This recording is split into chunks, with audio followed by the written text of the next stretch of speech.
right, in three, two, one. All right, Mr. Adam Sharon, how you doing today, man?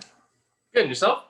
Not too bad. I want to welcome everybody to the very first edition of High Performance Earners. I'm with my business partner for what, three years now? Yeah, just over 3 years. Yeah, 3 years. And we're going to basically walk through the processes and sort of the mindset of going from, your normal job, 9 to 5, whatever, into the online space and how that goes down. So, Adam, if you wouldn't mind, do you want to give us a little bit of background on where you came from and what you used to do for a living? Yeah, for sure. So I'm Adam. I'm 33 years old. I've been working online for just over 3 years now. It was September 2017. And I never went to university, just got by high school, to be honest. My grandpa was a furniture mover, so was my dad. So as you can imagine, there wasn't a whole lot of hope for me. But it instilled a really hard work ethic. I poured that into construction right out of high school.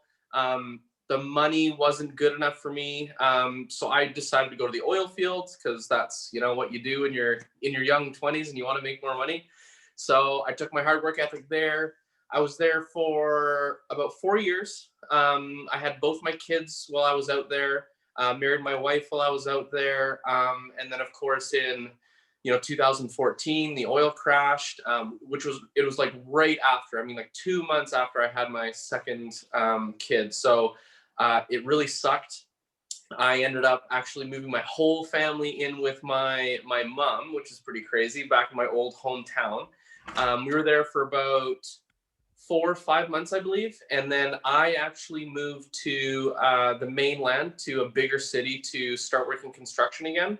And I was there by myself, away from my family, for about a month, which was really tough. But you got to do what you got to do, right? With no education, and I didn't, all I really had was the hard work ethic. I didn't really know what I was going to do, so I went back to doing decking. And within my first year, I had asked for a raise. The guy said no. I said, okay, well, I'm going to start my own decking business then. So I would work Monday to Friday for a particular company, and then on weekends and evenings, I would do quotes and do jobs for my own business. It took just over a year before I was actually able to work full time on my own decking business. I had a business partner at the time. It was a terrible, terrible relationship. Very toxic. He went like bankrupt personally. There's a lot of bad stuff, but that decking company I had for 6 years before I actually just gave it to my brother, because I started an online business, and it started thriving after about a year and a half. And it only took that long because, to be honest, I treated it as a hobby as opposed to a business, like I should have. But as soon as I made that like commitment to go hard, it wasn't very long where I was, I had my first 5-figure month, and then not too long ago, I had my first 5-figure week. And this all happened within a 3-year period. It was really crazy, especially given my background. So that's a little bit about me anyways. And Kevin actually here was the one that introduced me to this opportunity, and thank you very much. Can't complain. I mean, it's been a long ride here so far, and I got a question for you. Like, when you were in high school, did Yep. you think you would be blue collar, white collar? Like, did you ever see yourself working online and basically doing affiliate marketing like we do? No, it never even crossed my mind, to be honest. Like I said, I came from a background of just blue collared hard workers, and that's it. That's all I knew. That's all I thought I was kind of destined for. I didn't even try hard in school, just because I just couldn't see myself going to university, right? Like I wanted to get out of there so I could get to work. Like I was almost excited to go, work physical labor. So yeah, that's just the way I thought it had to be for me. That's funny, man, because I was kind of the same way. I never really knew what I wanted to do. And I always saw people like they go to college, university, and they rack up all this debt. And then it's like, what if things change? And I know for myself, from 13 to 18 to 25 to 30, like they're all different people, you know, like we all, Yeah. you know, same person, but the mentality, the vision, the confidence, everything started to change. And, you know, I was kind of the same way, like barely make it through school. And all the kids that were working, and most of the people where I was from, they worked at mills because down the Fraser River, and Yeah. they would be making $15 an hour. Now I'm dating myself a little bit, but this is back 2002, 2003. So Yeah. 15 bucks an hour was a decent job. Those are the guys with the Camaros and the 5 liter Mustangs and the, you know, jacked up pickup trucks, and they had money. And I was like, that's the quickest way to wealth, or so I thought. And kind of like yourself, you know, come from blue collar background, and it's just, you know, you kind of feel like that's a more accessible path than, you know, hey, what do you want to do for the next 40 years? It's like, Yeah. I don't know. I don't even want to do tomorrow, you know? So Yeah, exactly. yeah, I feel you there. And so as you're going through this process of oil field, which of course I was in the oil field as well, and you were getting out while I was getting in, and then of course, you know, the oil field crashed. But when you started your decking business, did you think that was something you were going to do long term? Like, Yeah, especially in the beginning, again, I had the mentality of, well, I have to work hard my whole life. So, hey, this way I could be my own boss. And I was good at decking. And so I just assumed, like, hey, it actually paid a little bit better, being the boss. But I had to work so much. Like, it was crazy. Like, I would have to leave my house before my kids woke up, and there were times where I wouldn't get home until they were already in bed. Like, I would have to be up to pick up materials, then I'd pick up guys, then I'd work all day while taking calls, then change in my truck at like 4 or 5, sometimes 6 at night, just to go drive and do quotes before I could come home and then type them up and send them all out. So it started weighing on me. But yeah, I thought, okay, I finally found something, because I was, I don't know, 28, I guess, when I started. So I thought, okay, 28 years old, I've got to figure out exactly what I need right now. And obviously having a family, I just thought, okay, well, if I just work at this, everything will be good. Of course, it wasn't the case over the 6 years I found, but yeah, I thought for sure that was what I was going to be doing. so what was the biggest struggle of doing all that? Obviously, I'm assuming your time, Yeah. most likely. But you know, looking back from what we do now, because a lot of people are going to listen to this that are not doing what we do, and they think it's hard or is too much work or whatever the case is. And in comparison to what you were doing back then, what was the biggest struggle that you were doing back when you had the decking company? Um, so the biggest struggle, well, the time was the big one. Um, and to be honest, it was the repetitiveness. Like, I really didn't, it was very seasonal for one. So we would be smoking busy from spring till mid fall, and then almost dead all like late fall, winter, start of spring. And of course, it was really hard to manage my finances that way. I missed out on all my summers, right, with my kids. And working hard, like that hard for that long, the the allure, or the excitement that I had when I first started, it wore off very quickly, right? And then I realized, like, okay, I was 30 years old, I believe, when I started looking online, and I was like, okay, I'm only 30. Like, I may only be done a third of my life, and the first 16 years don't really count, right? So it was really tough to think, like, I may have to do this for 30 plus more years. Like, is that really what I want? Like, working outside in the rain, and working with my business partner, especially at the time, was, again, like I said, super toxic. So it was really hard on me. And I just, and I ran through workers. Like, guys didn't want to work, especially not for us, unless they were making 25 plus bucks an hour, and we just couldn't afford to, because it was so competitive, right? So there was a lot of little things. I'm not going to say there was any one specific thing, but all those things put together, after a while, I just realized that I just didn't want to do that for 30 more years. Yeah, no, I feel you there, man. It's, you know, I was working at Harley Davidson, and you know, people consider that a dream job, especially if you're a Harley guy, but it's seasonal.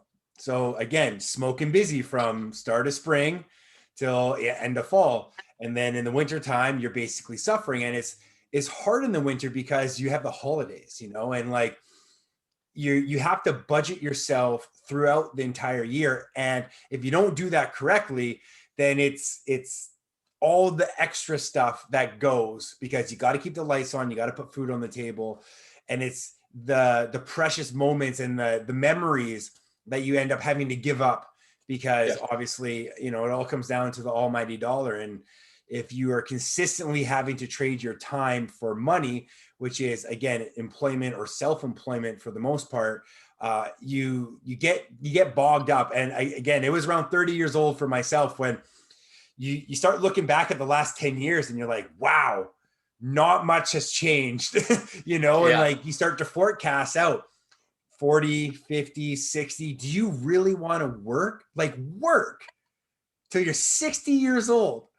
Like that's old, man. Like, you know, my mom's like, I think 62 or 63. She just retired. And, you know, I'm like, finally you know, you got out of the grind, because it's like, you know, you're getting old. And yeah, it's just you know, some people, I think the pressure builds a little sooner. And I think coming from the oil field, I think when you get the rug slipped from underneath you so quickly, or with the majority of the people that will be listening to this, it's COVID. You know, COVID clotheslined everybody, and almost no one had a backup plan. No one had savings. No one had any sort of education or, you know, opportunity outside of their normal job. They put all their eggs into one basket and just thought, hey, you know, what's going to happen? And then out of nowhere, we get this, you know, coronavirus that just comes and wipes out the entire world. And, you know, it's a shame seeing a lot of people kind of falling apart. So, okay, so that's the challenging part of things. So let's move into the transitional point. So you said you were 30 years old when you started looking online. What was it, or was there a point in your life that you finally, kind of like the straw that broke the camel's back, so to speak? Yeah, so it was late September. I remember the day, like specifically, like my wife and I had been talking about how like unhappy I was. You know, there's days I just did not want to get out of bed. Like I normally would be up half an hour to an hour before work to have coffee and, you know, do some light reading and stuff. And it got to the point where I would like, my alarm would go off about 5 minutes before I had to leave, because I just didn't want to think about having to leave the house. And it was a cold, rainy September. The tarps like they broke open and I got soaking wet. And I was just like, I just can't imagine doing this. And it just happened like that night. I was on Facebook scrolling. I saw one of your videos and I was like, hey, I know where that beach is. You're in the ocean or something. At English Bay. So I recognized the beach because I didn't live too far away. And I had seen a lot of your stuff prior to that. I just never took action. And that particular day and that particular video was just like, maybe, what do I have to lose? Like, worst comes to worst, I just walk away, right? But maybe I don't have to go work in the pouring rain next winter if I you know, if this works out. So it was just a really bad day, and months of the buildup of not wanting to be there and fighting with my business partner and talking to my wife about how I was just so unhappy. So it was again a culmination, but that was like the perfect day for me to basically see your video and decide I wanted to change, and you know, why not, right? And now 3 years later, I get to work from home completely anywhere in the world I want. You know, COVID doesn't matter, recession proof, like doesn't matter, right? It's crazy the shift that happened in those 3 years. And you know what's awesome is like hearing you say this stuff. It's, you know, there was when I was filming that video, and I believe it was White Rock. I plugged my phone in, and that was actually the second or third time I did that video because my audio wasn't working. And I was, at one point I was like, you know what, screw it, I'm not going to do the video today. And there was something in the back of my head that's like, Kev, you're already here, you already did it twice, just get it done, man. Like complete the thing you set out for. And I did the video, I put it up, and I didn't know what was going to happen. And of course, you're one of my highest earning team members and business partners. And it's like, what if I didn't do that video? This whole chain Yeah. we wouldn't be here right now, which is super cool. So, well, Yeah. I'm glad we both took action. So, Yeah, um, exactly. so again, you're 3 years into the business. You retired yourself, you retired your wife, you bought your first house, all Yep. which is really actually. Do you want to tell everyone the story of how your family thought you were absolutely nuts, Yeah. and how you basically pulled off buying a house within like 8 months or 12 months or something like that? Yeah. So before we started working online, like we were in a lot of debt. You know, as you can imagine, starting a decking company wasn't cheap, right? I needed a truck, I needed a trailer, all the tools, WCB, all the different insurances, marketing, website. Like it was tens and tens of thousands of dollars. We were, you know, almost ashamed to say, but I was like $70,000 in debt. So, you know, at that point, we were living in a basement suite with my, my wife and my two kids, and it was really tough. And then yeah, one day, we about the year and a half mark into working online, we started picking up traction, started making more money. We always wanted to move back to our old hometown because my mom's here, my brother's here, my wife's sister's here, and she had just had a kid. Her dad's here, aunts and uncles, like lot of our friends. So we wanted to move away from the traffic fighting and the big city, and we didn't have a ton of family or support, like all through having our kids, right? um, and COVID happened, this year, early this year, and it was early this year. We're looking for a home, and everyone's like, "What are you talking about?" I can't believe you're even thinking about that. What happens if this? What happens if that? And everything's shutting down. I'm like, well, nothing's shutting down for me. The internet's not shut down, so I'm good, right? And again, we just, like I said, we had our first 5-figure week, and then everything started rolling. We paid off my truck, Rachel's vehicle. We paid off our debt. We put enough away for a down payment on a $500,000 house. And yeah, June 15th, we signed the papers. We moved in July 15th, and we've been here for a few months now, and it's a little surreal, to be honest, but yeah, it's pretty incredible, the possibilities. There's no ceiling. That's the crazy part. If you've got a hard work ethic and you believe in yourself, and you push yourself to learn the skills, and you actually take action and apply what you learn, the sky's the limit. Like there's absolutely no limit on what's possible. Oh yeah, man. I agree there. And actually that was the main reason I got into this business in the first place. Like, you go to find a job, and there's brackets. There's like the 30 to 50,000, the 50 to 70,000, the 70 to 90, and then usually the above 100,000. And you fit in one of these categories. And I always was like, but what if you're $1 million earner, but you're just not in the right job? Yeah. Right? Like, what if you have the work ethic and the confidence and the desire and the vision, but you just don't have the opportunity, and you're stuck in a 30 to 50 or $60,000 job? Like, that is the most defeating feeling in the world. And when I saw the opportunity, of course, I knew about this business for 7 years. I thought it was a scam. I thought people, it was for other people, and, it would never work. And then I literally watched my friends grow into 6 and 7-figure earners, and oil field crash. And I was just like, what am I doing? Like, I know what I'm going to get going down this road. And Yeah. it literally, and like, I'm sure you did this too in the oil field. Once you make $100,000 a year, and basically you take your hourly wage and times it by the hours you work in a day, times that by the months, and that by 12. And then if it says 100 grand in your head, you think you're getting 100 grand, yet you get taxed 40%. Right. Yeah. So you're actually only making 60 and living away from your family. That's a whole nother story though. Yeah. But yeah, it's like, I'm making 100 grand, but it's like, what are you sacrificing for that money? And I knew kind of the same sort of situation. Oil fields started to crumble, and it's like, there are people out there making millions of dollars every single year, and they love their life. They travel, they buy whatever they want, they hang out with their family. You're in your home office right now, I'm in my home office right now. It's like, there are opportunities out there, but the biggest reason why, in my opinion, people have a hard time transitioning is they think they have to do it themselves. Yeah. And at the end of the day, we're we're working with coaches and mentors. I didn't invent this process. Yeah. My mentor didn't invent this process. This is a business that's been around for 50 years. So, if you have that work ethic and desire, yeah, there is really no ceiling. It's just how dedicated are you to your vision, and do you have a vision in the first place? Yeah, 100%. For sure, for sure. So again, 3 years in, you've been doing this business for the last little bit. From the very start, from till now, what has been the biggest change in how you approach the business and how you approach your day-to-day life? Uh, Again, it's a huge combination of things. Like, I wasn't an avid reader before I started reading. I never really thought about investing in myself, which is something I do a lot now.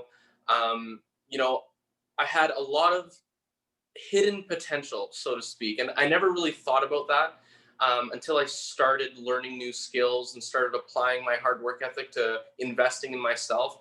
Once I started kind of opening my mind to new opportunities, opening my mind to, like, what am I capable of, right? What if I succeed?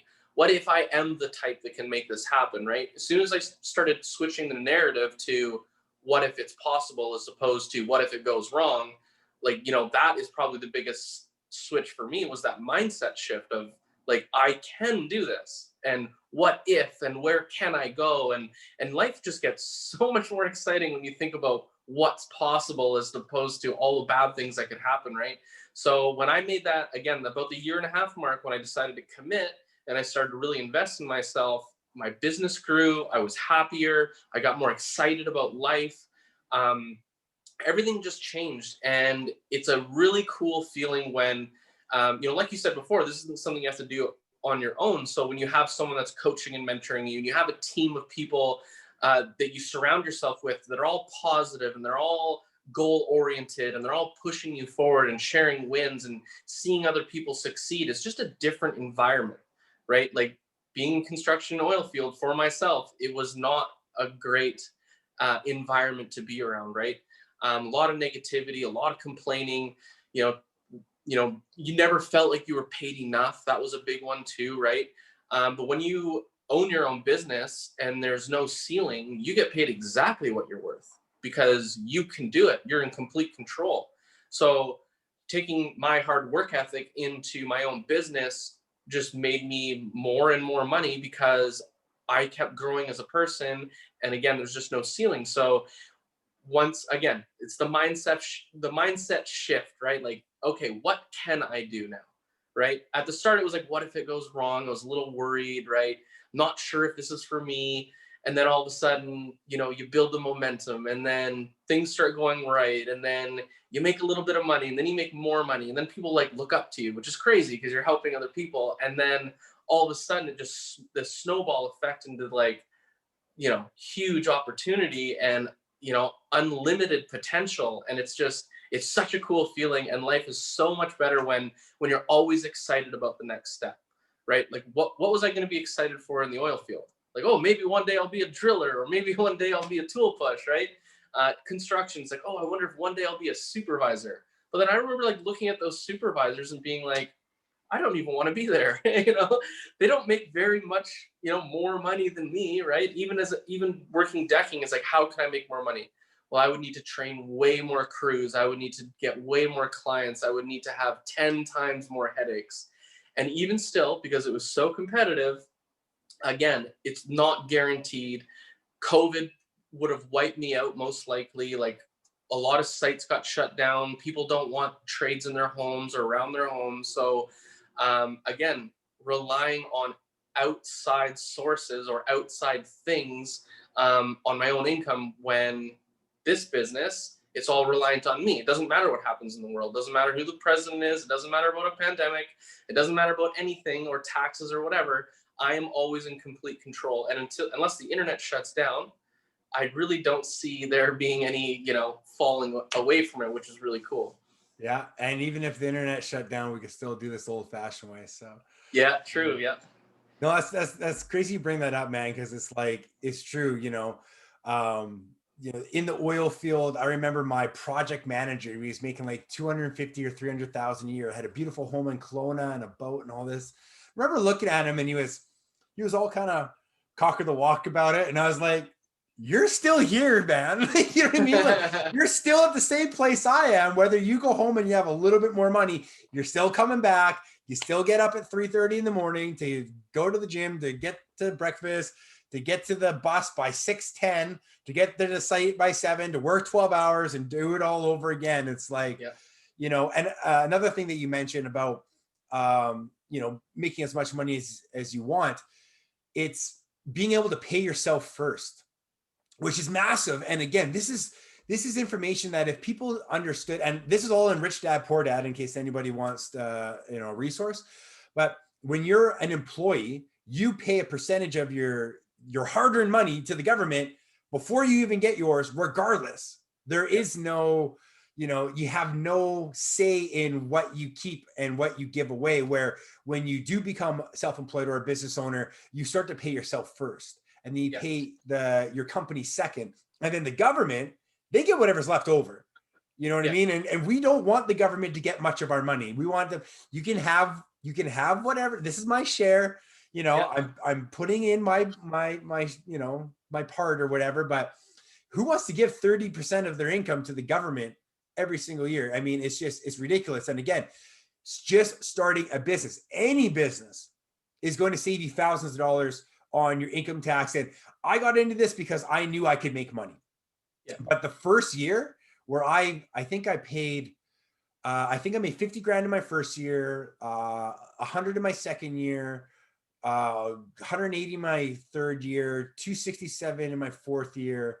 And I don't know what I'm going to finish off at the end of this year, but it's like the amount of money that was going back into my pocket. I remember going and doing my taxes at the end of the year. She's like, yeah, you owe like $1,000. And I was like, you know, looking at the papers, like, are you sure this is legit? Like, no one's coming knocking on my door. And they're like, hey man, this is how it works. And it's funny. I saw this meme, and I don't mean to get political here, but it was like, you know, why hasn't Donald Trump released his income tax statements? Because he didn't pay any. And it's not that he was crooked. It's the way you can do business. It's the law. It's, again, there are so many advantages of getting a coach, someone who's already gone through these processes, because again, if you think you got to figure it all on your own, it's going to be just this big, it's Mount Everest. But if you can take it in bite-sized chunks, it's going to be a lot easier to digest, which actually brings me to my next point. Technology.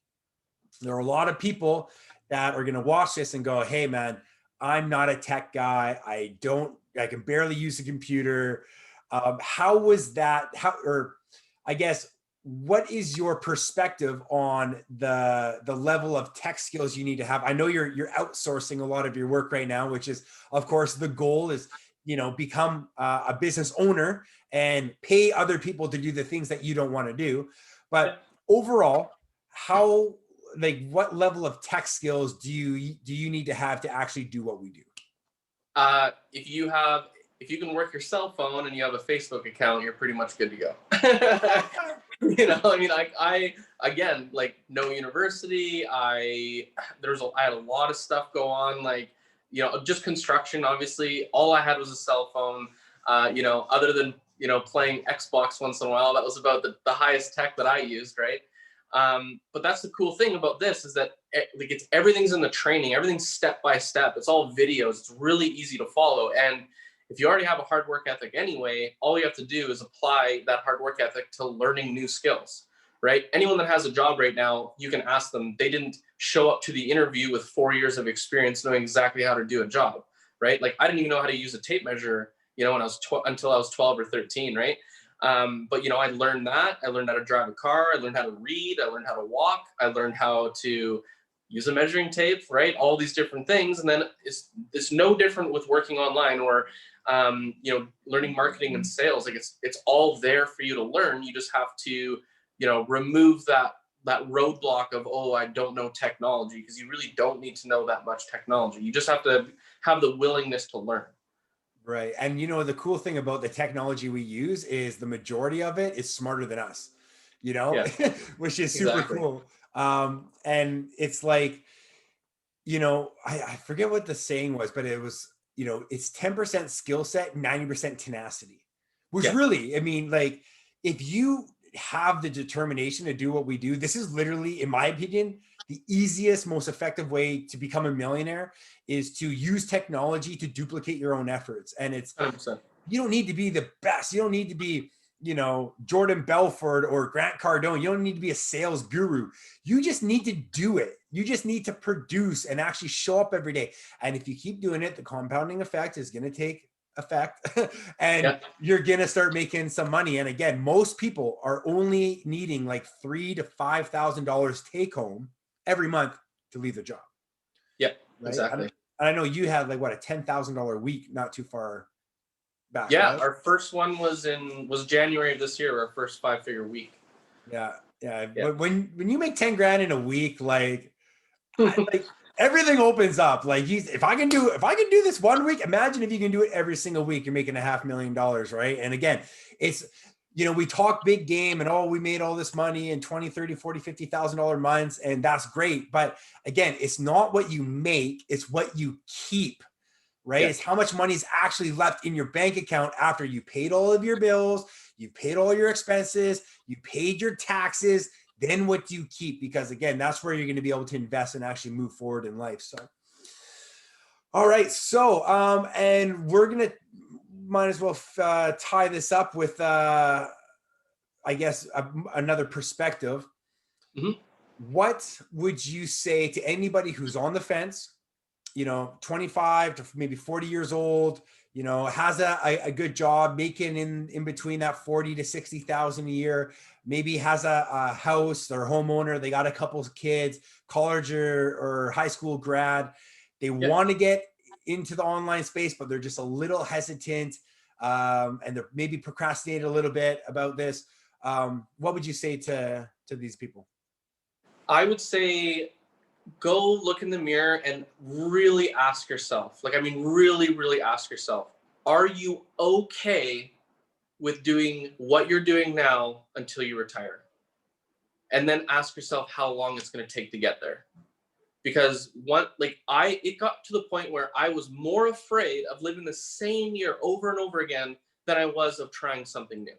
Right? Obviously, trying something new is scary, it's difficult, it's uncomfortable, and that holds a lot of people back.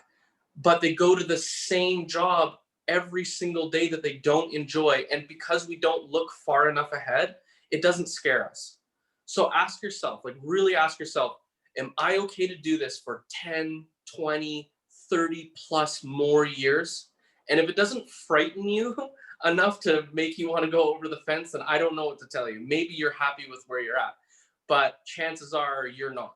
At least I wasn't, for sure. And the thought of decades of doing something that I didn't enjoy, that I wasn't excited about, that had a very low ceiling, I couldn't imagine doing it. And that scared me so much more than trying something new.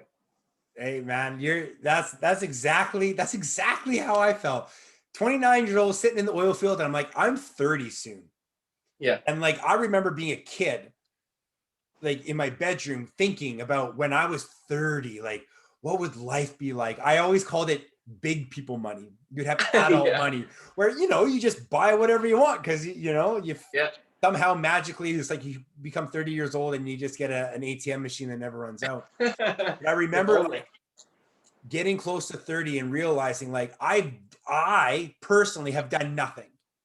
Yeah. I've gotten jobs and I've worked at jobs, but I haven't actually gone out and I haven't created anything. I didn't go to school. I didn't take any chances. I always played it safe. I always had this little bit of money that I kept around, and then I ended up spending that all in the oil field. And then it was like, am I really just this type of guy where I'm just going to settle? I've always felt like a performer. And I know you played sports your whole life too, right? And I know a lot of athletes, if you're an athlete, you don't show up on the baseball diamond to strike out. You don't show up on the gridiron to fumble, right? You show up to make a statement, to prove to yourself that you can do something.